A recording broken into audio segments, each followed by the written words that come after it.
Alrighty, before we even get started, I want to make clear that this is not a microphone comparison, but rather more of a demonstration.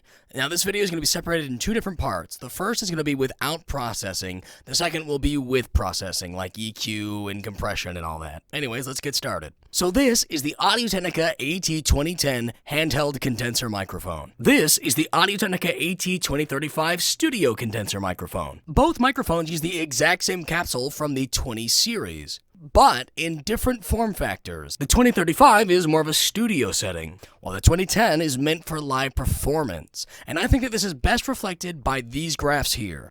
You'll notice that the 2010 at around the 5 and 10K mark has a little bit more in the highs than the 2035, which is going to be able to accentuate the higher end and really let you cut through a live setting.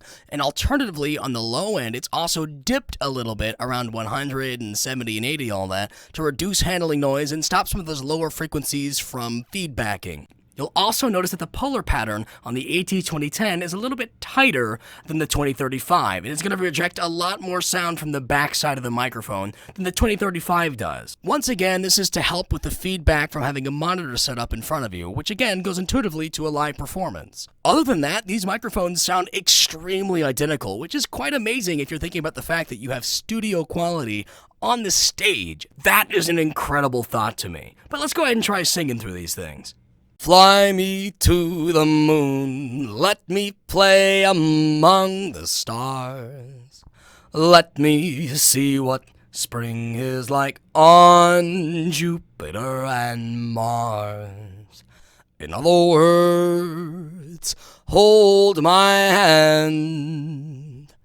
In other words, darling, kiss me. Alrighty, now let's add in some processing. Here we're going to add in some compression.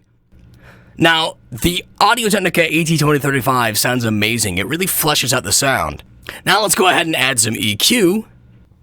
And you'll notice that it cuts down to the background noise just a little bit. And then finally, we'll add some noise gating and noise removal.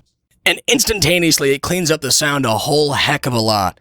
And these microphones really start sounding very similar to each other. It's kind of crazy. Alrighty, now let's try another song. I've got you under my skin. I've got you deep in the heart of me. So deep in my heart that you're really a part of me. I've got you under my skin. Thank you so much for watching, and if you have any other questions, please just leave them in the comment section below.